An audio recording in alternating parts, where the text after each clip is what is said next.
An 18-year-old walked into a car dealership with his own money, ready to buy his first car. They kicked him out without a second thought.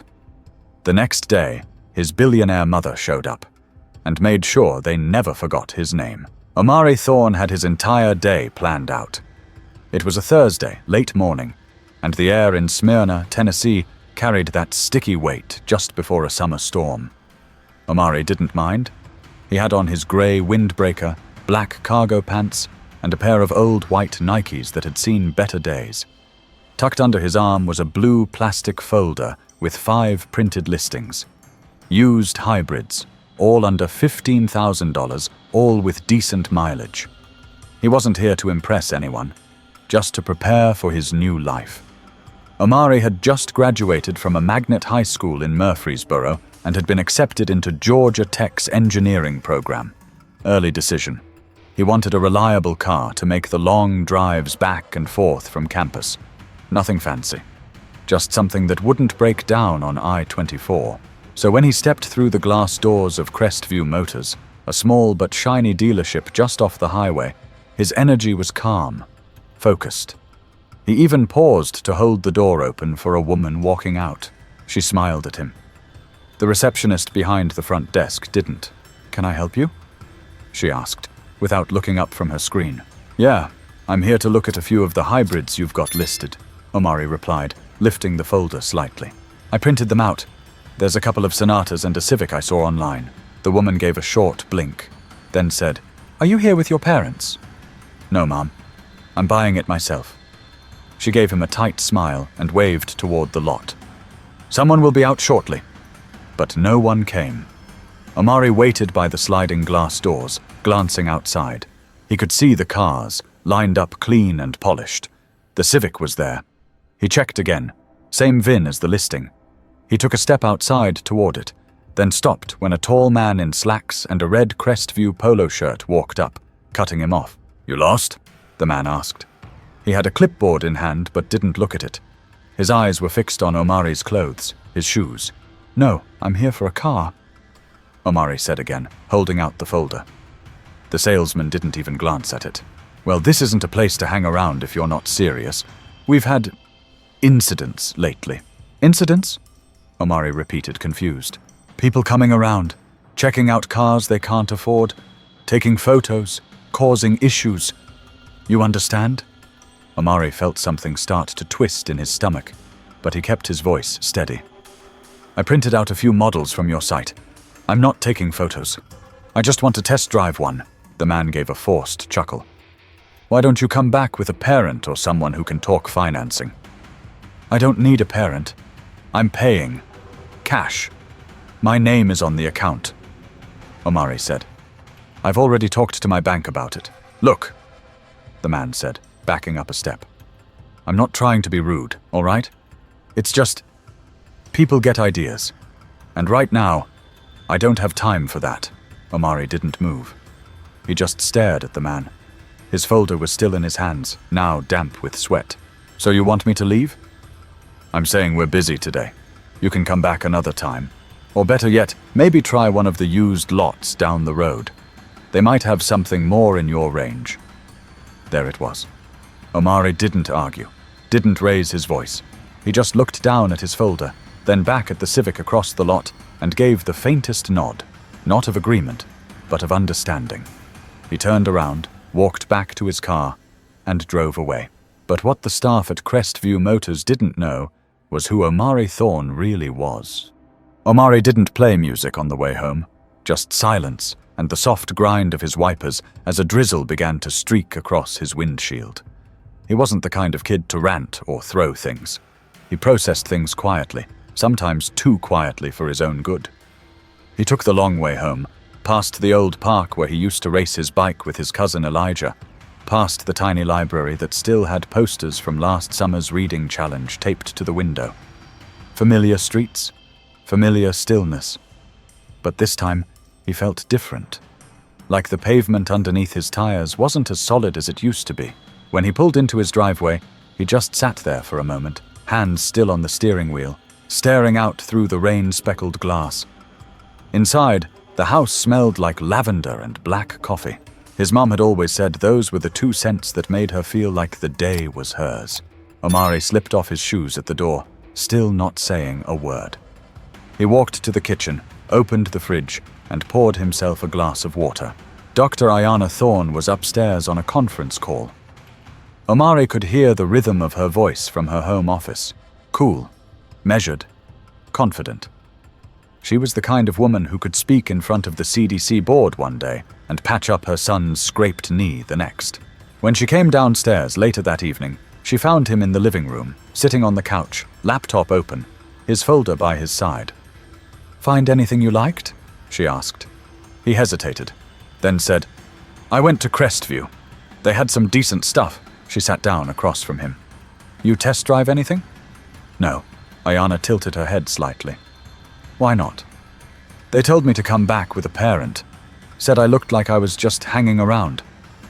He said it casually, as if reading off a grocery list. Ayanna's lips pressed together. Not anger, just a pause. A precise pause. "Did something happen?" He shook his head. "It's whatever. I wasn't going to start anything there. I left." She watched him carefully. "Did they say something specific?" "Not really. Just kind of treated me like I didn't belong." Ayanna didn't say much after that.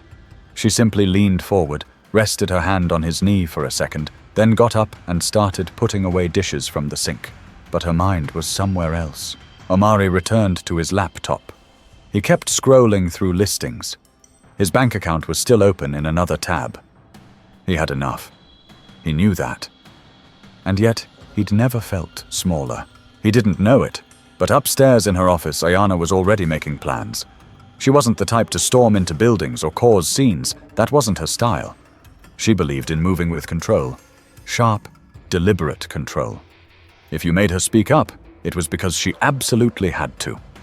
And when she did, people listened. That night, she made one call to a friend who worked in property insurance and had done consulting work for Crestview Motors. Nothing heavy, just a question or two about their owner, their staff structure, who managed customer interactions. By morning, she had everything she needed. Omari was still asleep when she backed the Rolls-Royce out of the garage. She rarely drove it. It was more symbolic than practical. A gift from a French pharmaceutical investor she'd worked with years ago. Ayanna had almost sold it once, until her mother convinced her to keep it. "Sometimes people need to see what success looks like," her mother had said. "Especially the ones who think they already know." As the car pulled onto the main road, the silver accents caught the morning light like quiet armor. But this wasn't about showing off. It was about showing up. It was barely 9:30 a.m. when the double doors at Crestview Motors whooshed open again. Same lobby. Same woman behind the front desk, typing away at her keyboard, distracted by the glow of her screen. But this time it wasn't Omari. The first thing that caught her attention was the car. The kind you don't forget. Midnight blue paint so polished it looked like a mirror. Rolls-Royce Dawn, custom interior, Georgia plates. The kind of car you don't usually see parked outside a mid-range dealership in Smyrna, Tennessee. The second thing she noticed was the woman stepping out. Dr. Ayanna Thorne didn't need to say a word to command attention. She walked in wearing a navy suit, heels that didn't make a sound, and no jewelry except a silver watch. No smile. No anger either. Just presence. The kind that makes people stand up a little straighter without knowing why. "Good morning," Ayanna said. The receptionist blinked. "Good morning. Are you here for a service appointment?" "No," she said, setting her bag gently on the front counter. "I'd like to speak with the manager." "Sure. One moment." The receptionist picked up the phone, dialing fast, her eyes flicking to the car outside. In less than a minute, a man appeared. Mid-40s, tucked-in dress shirt, Bluetooth in one ear. He looked like he was always just finishing a phone call. "I'm Dan Grissom, general manager here," he said, extending his hand. "What can I help you with today?" Ayanna didn't take the handshake. "You had an interaction with my son yesterday. 18 years old. Black, quiet, wore a windbreaker, brought printouts of several used vehicles. You told him to leave." Dan's face twitched, but he held his professional smile. "Mama, I meet a lot of people. It's possible there was some misunderstanding. Ayana opened her bag, pulled out Omari's blue folder, and placed it flat on the counter. He walked in with this. He showed your staff exactly which models he came for. He had financing pre-approved and was prepared to pay cash. He left without a test drive. Know why? Dan's smile thinned. There's no need to make this confrontational. It's not, Ayana replied evenly. It's informational. Dan exhaled.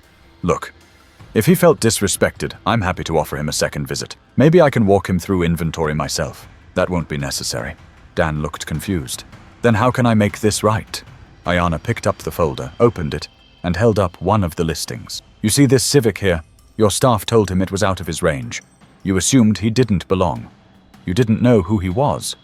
But that's not the problem. She flipped the paper down gently. The problem is that even if he was just a kid with a dream and not a bank account, he still deserved respect. Dan shifted slightly, finally breaking eye contact. Ayana reached into her bag again and pulled out a single business card. It was matte black, embossed with her name in silver.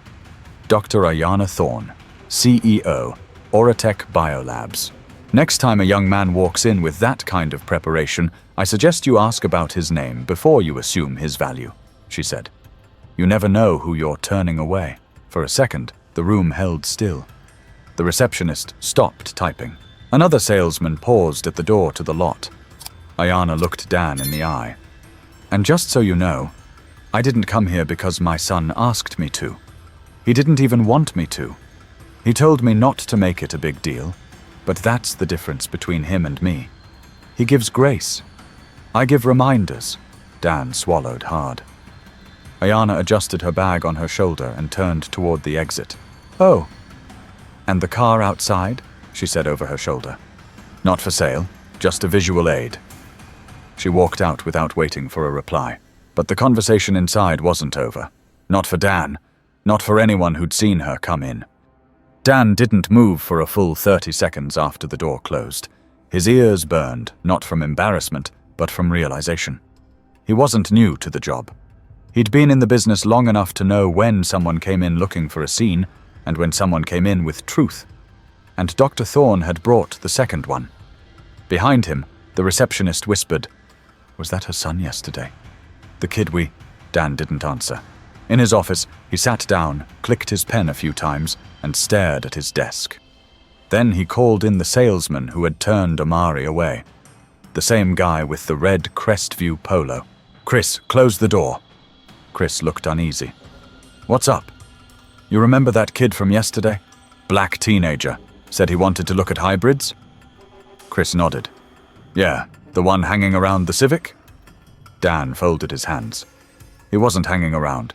He had paperwork, printed listings, pre-approved. His mother came in this morning.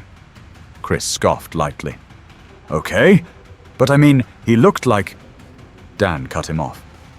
"He looked like what?" Chris paused, mouth slightly open, but no words came. Dan leaned back. "You ever thought maybe we don't get a lot of black customers in here because they walk in, see how we look at them, and walk right back out?" Chris squirmed in his seat. "It's not like that." "You sure?" Dan asked. "Because she didn't yell. She didn't ask for anything free. She just wanted us to know who we turned away. Not because he was poor, but because we assumed he was." Chris stared at the floor. Dan pointed at the window that looked out onto the lot. "Every week we complain about online competition and people wasting our time. But maybe we're wasting our own opportunities by deciding who's worth our effort before they even speak." Chris didn't say anything else. Just stood there, probably thinking back on all the other young men he'd waved off, with the same tired excuses. Meanwhile, back at home, Omari was still in bed, earbuds in, rewatching a video about solar battery conversions. His morning was quiet. He had no idea his mother had already walked back into the very place that shut him out. And he didn't need to. She hadn't gone there for credit. She did it because she'd seen it happen before. Ayana's own memories came back as she drove back home, not from rage, but from something older. From the time she was 24, in a pharmacy lab in Columbus, Ohio, when a supplier assumed she was an intern. Or when she was 30, pitching her first synthetic blood proposal to a room full of men who only made eye contact with her white co-founder.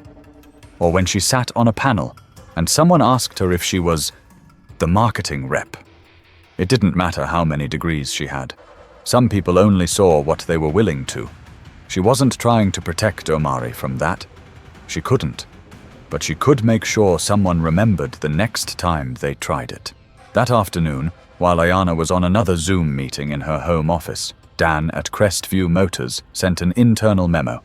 Nothing dramatic, just a directive that reminded the team of the dealership's values and the importance of treating every person, no matter how they look, with equal professionalism. He knew it wouldn't fix the deeper issue, but it was a start. And he didn't send it because he was scared of a lawsuit or a media post. Ayana hadn't even threatened anything. She didn't have to. She'd simply spoken truth in a way that couldn't be argued with, but the person who'd felt it the most hadn't even been there to hear it. Ayana hadn't always been the woman who could walk into a dealership and make grown men freeze mid-sentence. That kind of composure, that kind of weight, it was built, not born. Forged through pressure, sometimes pain, and always clarity. She remembered standing in line for reduced lunch as a kid in Birmingham. Her mother worked nights cleaning offices. Her father was gone by the time she turned 6. Ayana was the quiet girl who read science books in corners and borrowed anatomy guides from the public library when other kids were sneaking off to smoke behind the gym. People underestimated her, constantly. Called her aggressive when she spoke clearly. Said she was too serious when she didn't laugh at bad jokes. So she kept her focus on one thing, building something no one could take away. Omari had grown up with a different kind of life, but Ayana made sure he didn't grow up entitled. She'd taught him how to build IKEA furniture by the time he was 11. Had him volunteering at free clinics when most kids were sleeping in on weekends. Not because she wanted him to suffer, but because she wanted him to see the real world, not just the safe bubble she'd created. She also taught him when to speak and when to walk away. That's why she wasn't surprised when he came home the day before, quiet and withdrawn. He had learned how to hold his anger, not because he was weak, but because he was raised to know that sometimes silence echoes louder than rage. What got to her most, though, was how quickly he'd accepted it. Not because he didn't care, but because he was used to it. That thought followed her all day. The idea that her son, with his 3.9 GPA, his early acceptance to one of the best tech schools in the country, and his genuine, calm nature, had already made peace with being treated like a threat. Ayana remembered when he was 10, and a neighbor across the street called to report a strange boy walking through yards. That boy had been Omari, walking home from basketball practice with his gym bag and science fair project under his arm. She remembered the police car pulling up and Omari sitting quietly on the curb, just waiting. Not scared, not confused, just tired, even back then. She never told him this, but that was the night she started looking into security systems. Not to keep people out, but to protect him from being misread. She knew the world wouldn't always offer her son the same grace she had worked for. That's why she taught him how to move like water, adaptable, strong, but calm. That's why he hadn't argued at the dealership. And that's exactly why she had. Later that evening, Omari came downstairs with his backpack and quietly asked, "You still got the list of dealerships you liked better?" Ayana didn't say much, just handed him her phone with a saved note titled, "Better Options." She hadn't deleted it, even after buying the Rolls. He scrolled through and stopped at one. "Think this one would take me seriously?" Ayana paused. "They'd better." Omari smiled faintly, but something shifted in his eyes. He wasn't bitter, just more aware. But what neither of them knew yet was that someone else had been watching their story more closely than expected. The next morning at Crestview Motors felt different. No official meeting was called, no press release, but something in the air had shifted. The sales floor, usually full of forced smiles and chatter, was quieter. Not silent, just thoughtful. Dan, the general manager, had made a decision that morning while shaving, staring at his own reflection. He'd handled it wrong. Not just the boy. The entire culture he'd let sit under his watch for too long. The kind of mindset that treated image as more important than intent. That made assumptions before a single word was spoken. He walked in earlier than usual, in time to catch Chris outside unlocking the Civic. Same one Omari had wanted to test drive. Dan motioned to it. "Detail this one today. I want it ready to go. Tires, battery, everything." Chris gave a half nod. "You think the kid'll come back?" "No," Dan said. "I don't. But it's not about him anymore. It's about what we do next." Meanwhile, Ayana had already moved on. She didn't linger. She didn't post about what happened or call reporters. That wasn't her goal. She hadn't gone there for likes or outrage. She went to remind them, quietly, precisely, that their blind spots had consequences. It was her own mother's voice that came back to her that morning while sipping coffee on the porch. "Some people only see what they want until you show them what they missed." Omari, on the other hand, was already texting with a rep from another dealership across town. One that actually responded when he asked questions online. One that didn't blink when he asked for a cash purchase option. He wasn't in a rush. He knew what he wanted, and he knew what he wouldn't tolerate. Later that day, Ayana got a call from a number she didn't recognize. She almost didn't answer, but curiosity got the better of her. "Dr. Thorne, this is Dan Grissom from Crestview Motors." She didn't speak right away. "I know you didn't ask for anything," he continued. "But I wanted you to know. We talked to our team. We're adjusting how we handle walk-ins, especially young ones. We're setting up a training module about bias, starting next month. It's not everything, but it's a start." Ayana didn't thank him. Not out of rudeness, just precision. "Make sure it sticks," she said. "I will." A pause. "And tell your son," Dan added. He left more of an impact than he probably knows. After the call, Ayana stood for a moment in the middle of her kitchen, phone in hand. She wasn't the kind of person who needed validation, but something about that conversation settled things. Not just because someone finally admitted they got it wrong, but because they finally wanted to get it right. That evening, Omari came in from the garage, holding a key fob. "Think I'm going with the Sonata," he said. Ayana looked up from her laptop. "From the second place?" He nodded. "Guy there walked me through everything. No weird energy, just facts. Felt different." She smiled. "You like it?" "Yeah. It's not flashy, but it's solid. That's you," she said. He paused, then asked, "Did you say something to them?" She leaned back slightly. "I had a conversation." He raised an eyebrow.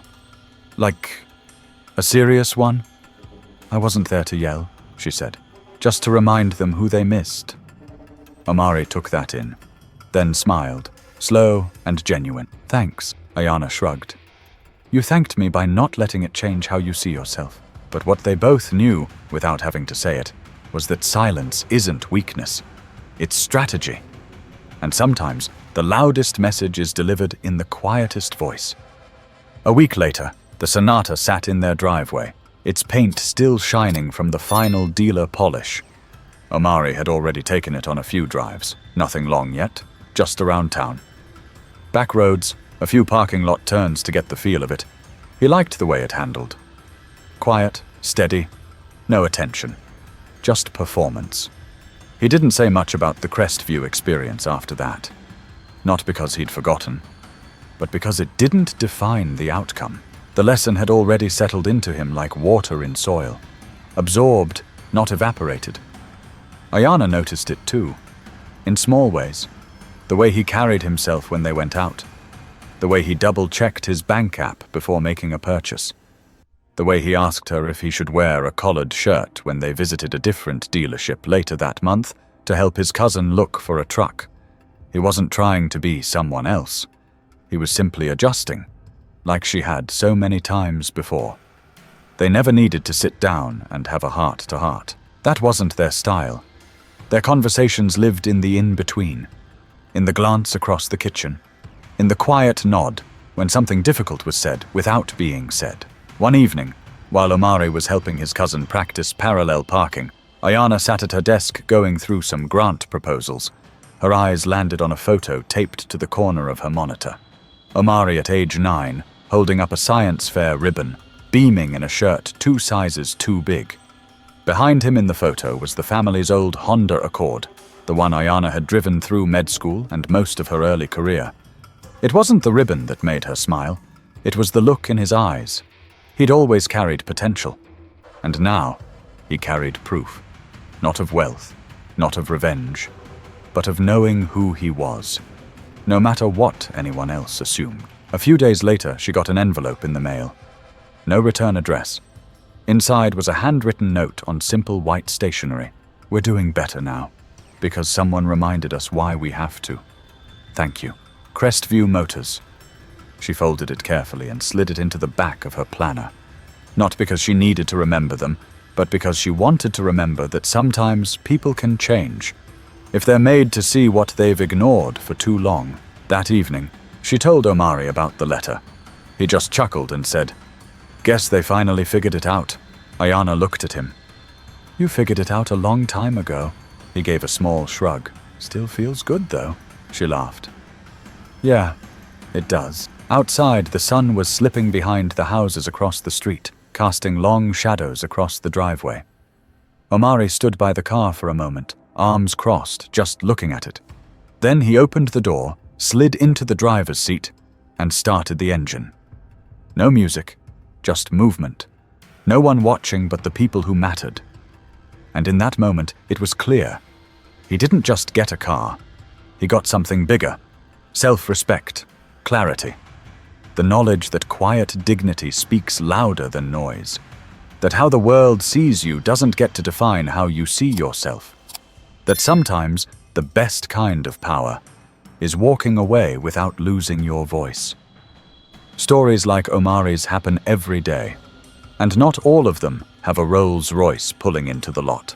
But each one carries a choice, for all of us, to pause, to rethink, to see people fully before deciding who they are. If you felt this story, if it made you reflect or reminded you of someone you know, share it. Let others feel it too. And don't forget to subscribe. More stories like this are coming. Stories that speak quietly but clearly.